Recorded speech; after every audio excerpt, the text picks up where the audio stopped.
সুপ্রভাত বন্ধুরা, আজকের সকালে উঠেই চলে এলাম ছাদে। ছাদ থেকেই আমার যদি এই গাছে হাত দিই আমরা, তাহলে এখান থেকে পেঁপে তুলতে পারবো। আর আজকের তরকারিতে হবে পেঁপে দিয়ে বাটা মাছ, খুব সুন্দর। তো এটা রেখে দিলাম আমরা পেঁপে দিয়ে বাটা মাছ খাওয়ার জন্য। আর আজকে আমরা কি করেছি, ছাদ বৃক্ষরোপণ পদ্ধতির জন্য আমরা একাধিক জায়গা থেকে মাটি নিয়ে চলে এসেছি। আর মাটির সঙ্গে এই গোবর পাউস আরও এখান থেকে কাদা মাটির পাউস পুকুরের এখানে মিক্স করে দিয়েছি আমরা অলরেডি আগে থেকে। তার পাশাপাশি এইখানটায় আমরা করে দিয়েছি এই টাইলস দিয়ে, চারিদিকে টাইলস দিয়ে এখানটায় মাটি রেখে দিয়েছি। এটা মাটির গভীরতা 1 ফুটের থেকে একটু বেশি হবে, 14-15 ইঞ্চির মতন হবে। এভাবে করে দিয়েছি। এইখানটায় করেছি একটা এখানটায় করেছি, নিয়াই মানে লতা জাতীয় গাছ লাগাবো, সব লতা জাতীয় গাছ। আর একটা এখানটায় করে ফেলেছি, এটাও টাইলস দিয়ে করে ফেলেছি মোটামুটি 2 ফিট বাই 3 ফিট, 2 ফিটের মতো জায়গায়। আর এইখানটায় কি করবো, উপরটায় পরে করে বাঁশ টাস দিয়ে একটা জিনিস তৈরি করে দেবো, যেহেতু ওখানটায় লতা টাইপের গাছগুলা প্লেস পেয়ে যায় নিজের ফলন দেওয়ার জন্য। যেমনটা এখানটায় আমরা পেঁপের করে ফেলেছি। এই সাইডে আমাদের জায়গা, বাড়ির পেছনে আমরা এখানটায় পেঁপে লাগিয়ে ফেলেছি। প্রথমে তো আমরা নিচে থেকেই তুলতাম পেঁপেগুলা, এখন কি হয়েছে, এই যে এই জিনিসটাকে নিয়ে টানবো, গাছটা একটু চলে আসবে। কান টানলে মাথা আসে বলে না, ওরকম অবস্থা। কান টানবো, চলে আসবে মাথা, আর পেঁপে দিয়ে হয়ে যাবে আজকে আমাদের কান। এটা নাকি আজকে আমাদের হয়ে যাবে দর্শক বন্ধুরা, আমরা নতুন একটা জিনিস জানতে পারলাম। পেঁপে আরেকটা জিনিস, যদি কারো ডায়াবেটিসের সমস্যা, তারপরে আরো অনেক রকমের সমস্যা থাকে, তারপরে যাদের প্লেটলেট কম আছে শরীরে, এই যে পেঁপের পাতা, এই পেঁপের পাতাকে সুন্দরভাবে পরিষ্কার করে মিক্সচার মেশিনে মিক্স করে ওটার জুস করে খেয়ে যান, আপনার শরীর একদম 100% ঠিক হয়ে যাবে। হেলথ যদি স্বাস্থ্য না থাকে তাহলে কোটি কোটি টাকা আপনার কোনো কাজ দেবে না বন্ধুরা। তারপরে এই হচ্ছে মাটি। হ্যাঁ, আমি আগেও বললাম যে সেদিনকার ভিডিওতে আমি বলেছিলাম, কালকের ভিডিওতে কুলের গাছটা কাটার সময়, যে এখনকার ছেলে মেয়েরা কনফিউজ হয়ে যায় পরবর্তীতে 25-30 বছর পরে, যে খাবার হয়তো অনলাইন থেকে পাওয়া যায়, কিন্তু না, খাবার মাটি থেকে উৎপাদন হয়, খাবার কৃষকরা উৎপাদন করে। কৃষক আন্দোলনকে আমি বাড়াবাদি, ঠিক আছে। তারপরে এখানটায় আমরা অনেক রকমের মাটি করে ফেলেছি, এখানটায় আমরা মাটি দিয়ে দিয়েছি।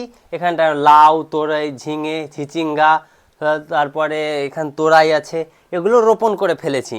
হ্যাঁ, আর এখানটায় রয়েছে এই যে এগুলো হচ্ছে, এখনকার ছেলেমেয়েরা তো চিনতেই পারবে না, এটা হচ্ছে ভিন্ডির বীজ, এটা ভিন্ডির বীজ। আর যদি আমি একটা ভিন্ডিকে যদি লক্ষ্য করি, তাহলে দেখতে পাওয়া যাবে যে এর মধ্যে অঙ্কুর ধরতে লেগেছে। এটাকে আমি 5-6 দিন থেকে ভিজিয়ে রেখেছিলাম। রোপণ করার জন্য আমাদেরকে 4-5 দিন আগে থেকে ভিজিয়ে রাখতে হবে। এর সঙ্গে সঙ্গে এখানটায় মানুষ শশা খায়, শশার বীজ হয়তো চিনতে পারবে না, দেখা কাছ থেকে এটা হচ্ছে শশার বীজ। এই যে ছোট করে শশার বীজ, এগুলো আমরা রোপণ করব। একটা আমি 3 স্ল্যাবের একটা স্ট্যান্ড বানাতে দিয়েছি, ওটা চলে আসবে আমার কাল পরশুর মধ্যে, ওটা এগুলো রোপণ করব।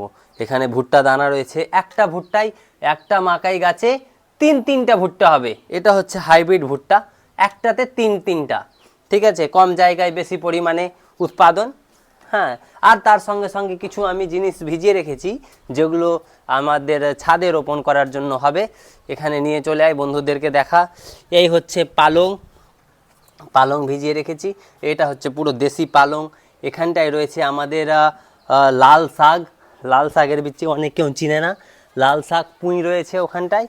আর এখানটায় রয়েছে দেশি ধনে, আর একটা রয়েছে হাইব্রিড ধনে, 2 প্রকারের ধনে রয়েছে এখানটায়। এগুলো আমরা লাগিয়ে দেবো। আর এগুলো দেখতে পাচ্ছ আগে থেকে লাগানো আছে।